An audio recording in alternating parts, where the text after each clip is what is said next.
नमस्कार विद्यार्थी मित्रांनो, my self Nihal global online Marathi चॅनलवरती सर्वांचं स्वागत आहे. तर महाराष्ट्र सेट परीक्षा देणाऱ्या प्रत्येक विद्यार्थ्यासाठी हा व्हिडिओ अत्यंत महत्त्वाचा आहे. जर तुम्हाला मार्क्स वाढवायचे असतील तर हा व्हिडिओ शेवटपर्यंत बघा. कारण आजच्या व्हिडिओमध्ये मी तुम्हाला एक महत्त्वाची गोष्ट सांगणार आहे, ती म्हणजे टीचिंग ॲप्टिट्यूड हा जो युनिट आहे आपला पेपर 1चा, त्यामध्ये दरवर्षी काही इम्पॉर्टंट टॉपिक्स आहेत ते सतत रिपीट होत असतात. आणि हेच विद्यार्थी चुकतात की प्रिव्हियस पॅटर्न समजून घेत नाहीत आणि त्यामुळे त्यांचे सोपे सोपे जे मार्क्स आहेत ते गमावून बसतात. त्यामुळे आजच्या व्हिडिओमध्ये मी तुम्हाला 5 अशी इम्पॉर्टंट टॉपिक्स सांगणार आहे जे परीक्षेमध्ये नेहमी विचारले जातात आणि हे टॉपिक्स जर तुम्ही कराल तर तुमचे मार्क्स नक्की वाढणार आहेत. त्याआधी महत्त्वाची गोष्ट म्हणजे येत्या 20 जुलैपासून आपली पेपर 1 ची लाईव्ह बॅच सुरू होत आहे. यामध्ये तुमचा पेपर 1 चा संपूर्ण सिलेबस हा लाईव्ह सेशन्समध्ये कव्हर केला जाईल. त्यासोबतच तुम्हाला रेकॉर्डेड सेशन्स सुद्धा मिळणार आहेत. स्टडी मटेरियल जसे की PYQs with solution, full syllabus notes, mock test सुद्धा तुम्हाला मिळणार आहेत. 5000 प्लस MCQ सीरीज तुम्हाला या बॅचमध्ये मिळणार आहे. सो तुम्हाला जर चांगल्या दर्जाचं प्रिपरेशन करायचं असेल तर उशीर अजिबात करू नका. आजच या नंबरवरती व्हॉट्सअप मेसेज किंवा व्हॉट्सअप कॉल करा आणि प्रिपरेशनला सुरुवात करा किंवा ग्लोबल ऑनलाईनचं ॲप्लिकेशन डाउनलोड करा. ॲप्लिकेशनच्या थ्रू सुद्धा तुम्ही ही बॅच जॉईन करून तुमचं प्रिपरेशन करू शकता. तर चला सुरुवात करूया. आता आपण टीचिंग ॲप्टिट्यूडचे महत्त्वाचे टॉपिक्स कुठले आहेत ते पाहूया. त्याआधी अगोदर आपल्याला माहिती पाहिजे की टीचिंग ॲप्टिट्यूडचा एक्झॅक्टली सिलेबस काय आहे, म्हणजे महाराष्ट्र सेट एक्झामिनेशनसाठी आपला ओव्हरऑल टीचिंग ॲप्टिट्यूडचा सिलेबस कसा असतो. तर यामध्ये ओव्हरऑल तुम्हाला 6 चॅप्टर्स दिलेले असतात. 1, 2, 3, 4, 5 आणि 6. प्रत्येक चॅप्टरमध्ये तुम्हाला वेगवेगळे टॉपिक्स दिलेले असतात. ठीक आहे. आणि हा सिलेबस जो आहे अगदी वास्ट आहे, म्हणजे मोठा सिलेबस आहे आणि हा ओव्हरऑल कव्हर करणं, तो लक्षात ठेवणं अत्यंत अवघड जातं. ठीक आहे. त्यामुळे काय होतं की सेट एक्झामिनेशनमध्ये यामधले काही असे टॉपिक्स आहेत जे नेहमी रिपीट होत असतात आणि ते रिपीट झाल्यामुळे आपल्याला एक कन्फर्म टॉपिक असे मिळून जातात की त्यावरती प्रश्न येणारच आहे. बरोबर आहे. सो आपण काय करतो, त्या टॉपिक्सवरती थोडंसं जास्त फोकस करतो आणि आपले मार्क्स कन्फर्मेशन होऊन जातं. म्हणजे आपल्या मार्क्सला काय मिळतं, एक कन्फर्मेशन मिळून जातं की आपल्याला यावरती मार्क्स मिळू शकतात. ठीक आहे. बट तरीही मी तुम्हाला सांगतो की हे टॉपिक्स जे आहेत जे तुम्हाला परीक्षेमध्ये विचारले जाऊ शकतात, सतत रिपीट होत असतात, हे 100% आहे ना तेच टॉपिक येणार अशी म्हणजे असं नाही बोलता येणार. बट चान्सेस असतात 70 to 80% हा टॉपिक तुम्हाला एक्झामिनेशन मध्ये विचारला जातो. कारण का, हा रिपीट होत गेलेला आहे, हा पॅटर्न सिमिलर चालत आलेला आहे. ठीक आहे. त्यामुळे ही गोष्ट एक लक्षात ठेवा. बघा, टीचिंग ॲप्टिट्यूड मध्ये 6 चॅप्टर आहेत. पहिला म्हणजे टीचिंग. टीचिंगचा अर्थ काय, कन्सेप्ट काय, लेवल ऑफ टीचिंग काय आहेत, है ना, कॅरेक्टरिस्टिक्स ऑफ टीचिंग. त्यानंतर दुसरा चॅप्टर आहे लर्नर्स कॅरेक्टरिस्टिक्स, है ना, शिकणाऱ्याची वैशिष्ट्ये काय असतात, है ना. वेगवेगळ्या प्रकारचे लर्नर असतात, जसे की ॲडल्ट लर्नर असतात, ॲडोलसंट लर्नर असतात, है ना. त्यांचे अकॅडमिक, सोशल, इमोशनल, कग्निटिव्ह डिफरन्सेस आपल्याला बघायचे आहेत. फॅक्टर्स अफेक्टिंग टीचिंग, म्हणजे आपल्या टीचिंगला कुठले असे फॅक्टर्स आहेत जे अफेक्ट करत असतात आणि त्या फॅक्टरच्या चेंजेसमुळे आपल्या टीचिंग स्टाईलमध्ये सुद्धा चेंजेस होत असतात. मग असे कुठले फॅक्टर्स आहेत, मग रिलेटेड टू टीचर कुठले फॅक्टर आहेत, लर्नर्सला रिलेटेड कुठले चॅप्टर्स आहेत, फॅक्टर्स आहेत, support material, instructional facilities, learning environment and institution, है ना. प्रत्येक बाबतीत प्रत्येक ऍस्पेक्टने असे कुठले कुठले फॅक्टर्स आहेत जे आपल्या टीचिंगला अफेक्ट करतात, हे सुद्धा एक चॅप्टर आहे. Method of teaching in institution of higher learning, है ना, teacher centred, learner centred, offline online. त्यानंतर teacher support system, teaching support system, evaluation system, हा ओव्हरऑल सिलेबस आहे. बट आता यामध्ये काही असे ठराविक टॉपिक आहेत जे सेटच्या एक्झामिनेशन मध्ये रिपीट होत गेलेले आहेत, है ना. ते आता मी तुम्हाला दाखवणार आहे. तर आता बघा, सगळ्यात महत्त्वाचा चॅप्टर म्हणजे तुमच्या ओव्हरऑल सिलेबसमधून जो महत्त्वाचा चॅप्टर आहे, जो सतत रिपीट होत असतो, तो म्हणजे तुमचा लेव्हल्स ऑफ टीचिंग. पहिला जो चॅप्टर होता आपला टीचिंग कन्सेप्टचा, त्यामध्ये लेव्हल्स ऑफ टीचिंग आहे. तर 3 प्रकारचे लेव्हल असतात: मेमरी लेव्हल, अंडरस्टँडिंग लेव्हल आणि रिफ्लेक्टिव्ह लेव्हल, है ना. या तिन्हीवरती नेहमी प्रश्न विचारलाच जातो. जसं की आता तुम्ही इथे बघू शकता. तर इथे तुम्ही बघू शकता 2019 मध्ये कशावरती प्रश्न आला होता, रिफ्लेक्टिव्ह लेव्हल ऑफ टीचिंग वरती एक प्रश्न विचारला गेला होता. त्यानंतर 2020 मध्ये परत एकदा रिफ्लेक्टिव्ह लेव्हल ऑफ टीचिंग, म्हणजे लेव्हल ऑफ टीचिंगचाच हा प्रश्न आहे. ठीक आहे. Reflective level is a dot dot dot, ही कशी प्रोसेस आहे, सायक्लिकल प्रोसेस आहे, लिनियर प्रोसेस आहे, असा प्रश्न 2020 मध्ये विचारला होता. 2021 मध्ये परत एकदा विचारला गेलेला आहे. अंडरस्टँडिंग लेव्हल ऑफ टीचिंग वरती आता प्रश्न विचारलेला आहे ना. अंडरस्टँडिंग लेव्हल ऑफ टीचिंग मध्ये काय काय असतं, मेमरी, ऍप्टिट्यूड, इन्साइट, क्रिएटिव्हिटी, है ना, यापैकी काय असतं, असा प्रश्न 2021 मध्ये विचारला होता. त्यानंतर 2023 मध्ये परत प्रश्न विचारला होता की problem solving methods are used by teacher in which level dot dot dot level teaching है ना. मेमरी, अंडरस्टँडिंग, रिफ्लेक्टिव्ह, बेसिक असा प्रश्न आपल्याला 2023 मध्ये विचारला होता. त्यानंतर परत तुम्ही बघू शकता 2024 मध्ये परत एकदा प्रश्न आलेले लेवल्स ऑफ टीचिंग वरती. If taught on memory level of teaching the students get tremendous power of acquisition of, है ना. मेमरी लेवल ऑफ टीचिंग असेल तर स्टुडंट्सला कुठल्या गोष्टीचं पॉवर जास्त मिळतं असा प्रश्न विचारला होता मेमरी लेवल ऑफ टीचिंग वरती.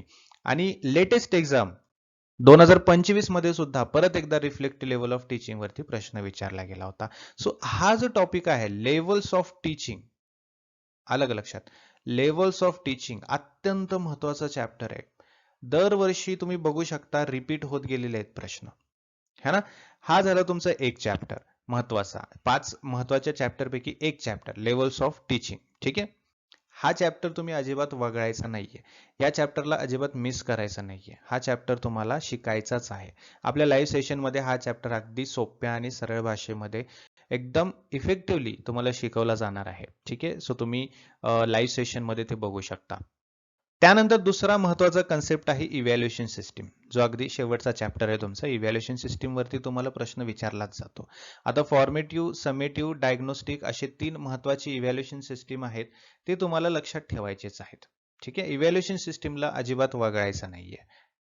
बघा जसं की 2017 मध्ये एक प्रश्न विचारला होता, Miss Sindhu conducts questions answer session in her class to determine the ability of students at the beginning of an academic year. म्हणजे सुरुवातीलाच तुम्हाला काय केलेलं आहे, इथे इव्हॅल्युएशन करत गेलेलं आहे. मग हे कुठल्या प्रकारचं इव्हॅल्युएशन आहे? फॉर्मेटिव्ह, समेटिव्ह, डायग्नोस्टिक, कम्युलेटिव्ह, है ना, इव्हॅल्युएशनचा प्रश्न. परत 2013 मधला प्रश्न आहे, थोडासा मागे गेलं तर आता तो इव्हॅल्युएशनचा प्रश्न 2013 मध्ये पण विचारला होता की present evaluation system has limitations regarding dot dot dot, है ना. सध्याच्या मूल्यमापन प्रणालीमध्ये कोणत्या बाबतीत मर्यादा आहेत असा प्रश्न विचारला होता. त्यानंतर 2016 मध्ये परत विचारला होता की विद्यार्थ्याच्या प्रगतीची देखरेख करून त्या आधारे अध्यापनात बदल करण्याची सर्वोत्कृष्ट पद्धत म्हणजे कुठली इव्हॅल्युएशन पद्धत चांगली आहे? फॉर्मेटिव्ह, समेटिव्ह, क्वालिटेटिव्ह, ऑब्जेक्टिव्ह, 2016 मधला प्रश्न. त्यानंतर 2019 मध्ये परत इव्हॅल्युएशन वरती प्रश्न विचारलाय की which of the following is not applicable to the internal assessment. समजलं. मग त्यापैकी ऑप्शन्स होते, है ना. सो असेसमेंट म्हटलं तर हा सुद्धा एक इव्हॅल्युएशनचा प्रश्न झाला. ठीक आहे. त्यानंतर 2020 मध्ये परत विचारला गेलेला आहे की a teacher goes through the students notebook and gives remarks, this is called. हे काय आहे? हे आहे इव्हॅल्युएशन. त्यानंतर learning process is monitored by dot dot dot evaluation. Learning process जी आहे, अध्यापन प्रक्रिया जी आहे, है ना, ते कोणत्या मूल्यमापनद्वारे केलं जातं? कोणत्या मूल्यमापनद्वारे चेक केलं जातं? डायग्नोस्टिक, प्लेसमेंट, फॉर्मेटिव्ह, समेटिव्ह 2023 मध्ये विचारला होता. त्यानंतर 2024 मध्ये परत एकदा तुम्हाला इव्हॅल्युएशन वरती प्रश्न आलाय. प्लेसमेंट, फॉर्मेटिव्ह, समेटिव्ह, डायग्नोस्टिक असं कुठलं इव्हॅल्युएशन आहे असं विचारला होता. राईट. त्यानंतर 2015चा प्रश्न आहे, त्यामध्ये सुद्धा तुम्हाला एक प्रश्न विचारला होता की the best explanation about miss learning is obtain through, है ना, चुकीच्या अध्ययनाबाबत सर्वोत्तम प्रत्याभरण डॉट डॉट द्वारे प्राप्त केले जाते. कशाद्वारे? Diagnostic, summative evaluation, objective based testing की क्वालिटेटिव्ह इव्हॅल्युएशन. सो हा सुद्धा एक क्वालिटेटिव्ह इव्हॅल्युएशनचा प्रश्न विचारला गेला होता. त्यानंतर तिसरा आणि महत्वाचा चॅप्टर आहे तुमचा टीचिंग कॅरेक्टरिस्टिक्स, है ना. यामध्ये टीचिंगचे वैशिष्ट्ये काय आहेत? टीचिंग किती प्रकारे केली जाते? द्विमार्गी प्रक्रिया आहे का? याचे उद्दिष्टे काय आहेत? कम्युनिकेशन किती महत्वाचं आहे? डायनॅमिक प्रोसेसमध्ये टीचिंग होत असते, है ना. टीचिंग इंटरॅक्टिव्ह प्रोसेस आहे तर ते इंटरॅक्शन कसं होतं? काय असतं इंटरॅक्शन, है ना. या सर्व गोष्टी तुम्हाला अभ्यास करायचे. त्यामध्ये बघा प्रश्न विचारले होते की सर्वोत्तम शिक्षकाची आवश्यक गुणवत्ता काय आहे, है ना. त्यानंतर विचारलं होतं की out of the following which is the correct statement. यामध्ये विचारलं होतं टीचिंग बद्दल. टीचिंग ही कशी प्रोसेस आहे? टीचिंग ही डिपेंडंट प्रोसेस आहे का, की इंडिपेंडंट आहे? की teaching must be product, the product of teaching must be learning, की learning is a dependent upon teaching. बरोबर आहे. सो टीचिंगचे वैशिष्ट्ये काय आहेत यावरती हे प्रश्न आहेत. त्यानंतर परत एकदा 2018 मध्ये dot dot dot result in effective teaching. Effective teaching हा कशाचा रिझल्ट आहे, है ना. तर क्लिअर कम्युनिकेशन त्याचं असं उत्तर आहे. बरोबर आहे. सो कम्युनिकेशन महत्वाचं आहे, डायनॅमिक एन्व्हायरमेंट मध्ये होत असतं. Teaching is a art and science as well. याचा अर्थ काय आहे? सो हे सर्व वैशिष्ट्यावरती प्रश्न विचारले जातात. देन इफेक्टिव्ह टीचिंग काय असतं? इफेक्टिव्ह टीचर काय असतो? यावरती सुद्धा प्रश्न विचारले जातात. इथे पण तुम्ही बघू शकता की the list important teacher characteristic, समजलं. टीचर कॅरेक्टरिस्टिक वरती परत एकदा प्रश्न विचारलाय. Major role of a teacher is to, शिक्षकाची प्रमुख भूमिका काय आहे. सो बेसिकली टीचरशी रिलेटेड किंवा टीचिंगशी रिलेटेड किंवा टीचिंग कॅरेक्टरिस्टिक्स जे आहेत यावरती प्रश्न हमखास परीक्षेमध्ये विचारलाच जातो. ठीक आहे. तर हे झाले आपले 3 महत्वाचे टॉपिक्स. त्याच्या पुढे आणखीन महत्वाचा टॉपिक आहे तो म्हणजे तुमचा लर्नर कॅरेक्टरिस्टिक्स. जसं टीचर कॅरेक्टरिस्टिक्स आहे तसं लर्नर कॅरेक्टरिस्टिक्स आहे. ठीक आहे. सो बेसिकली जी पीवायक्यूज आहेत, पीवायक्यूज आपण आपल्या सेशन मध्ये पण घेत असतो. पीवायक्यूज विथ सोल्युशन सुद्धा तुम्हाला मिळणार आहे, बरोबर आहे ना. तर आपल्या बॅच मध्ये ते तुम्हाला इझिली अवेलेबल होऊन जातं.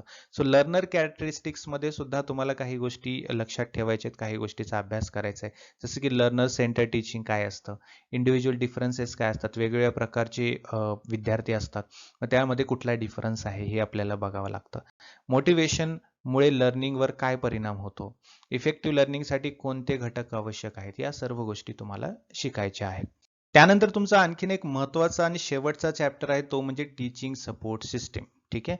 म्हणजेच अध्यापन सहाय्यक गोष्टी कुठल्या आहेत ते तुम्हाला लक्षात ठेवायचा, त्याचा अभ्यास तुम्हाला करायचा आहे. ठीक आहे. त्यामध्ये ब्लॅकबोर्ड सिस्टीम काय आहे, स्मार्ट क्लासरूम काय असतं, ICT बेस्ड क्लासरूम म्हणा किंवा ICTचा उपयोग कसा केला जातो, है ना, ऑडिओ व्हिज्युअल एड्स काय असतात, learning resources, educational technology, E content, online learning tools, या सर्व गोष्टीचा अभ्यास तुम्हाला करावा लागणार आहे. सो हे महत्वाचे 5 चॅप्टर्स होते. 5 हॉट टॉपिक्स म्हणा किंवा बेस्ट टॉपिक्स म्हणा, है ना, किंवा हाय वेटेज टॉपिक्स म्हणा, काहीही चालेल. बट हे 5 टॉपिक्स तुम्ही तुमच्या प्रिपरेशन मध्ये अजिबात वगळू नका. अदरवाईज तुम्ही सोपे सोपे मार्क्स जे आहेत तुमचे ते गमावून बसाल. ठीक आहे.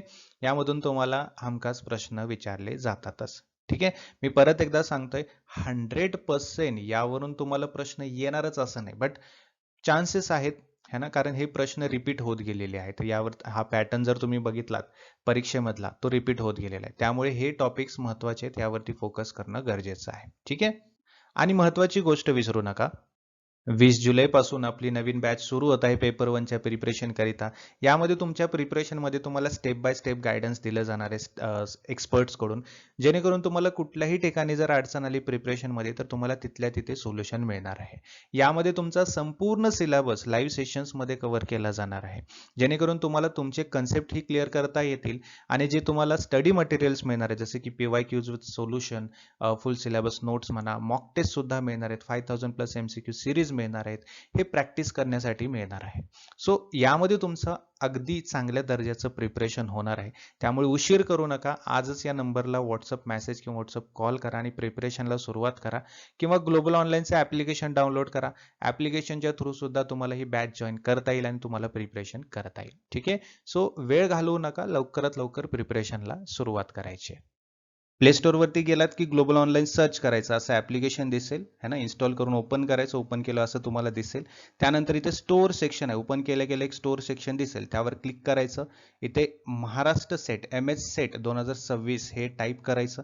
हा कोर्स तुम्हाला दिसेल, त्यावर क्लिक केलं की तुम्हाला एक ऑप्शन दिसेल जॉईन नाव म्हणून, त्यावरती क्लिक करायचं. ठीक आहे. फीस भरायची आणि प्रिपरेशनला सुरुवात करायचं. काही अडचण असेल तर मला कमेंट बॉक्समध्ये विचारा, तुम्हाला त्याचं सोल्युशन मी नक्की नेक्स्ट सेशन मध्ये देईल. Thank you so much. Have a great day. See you in the next session.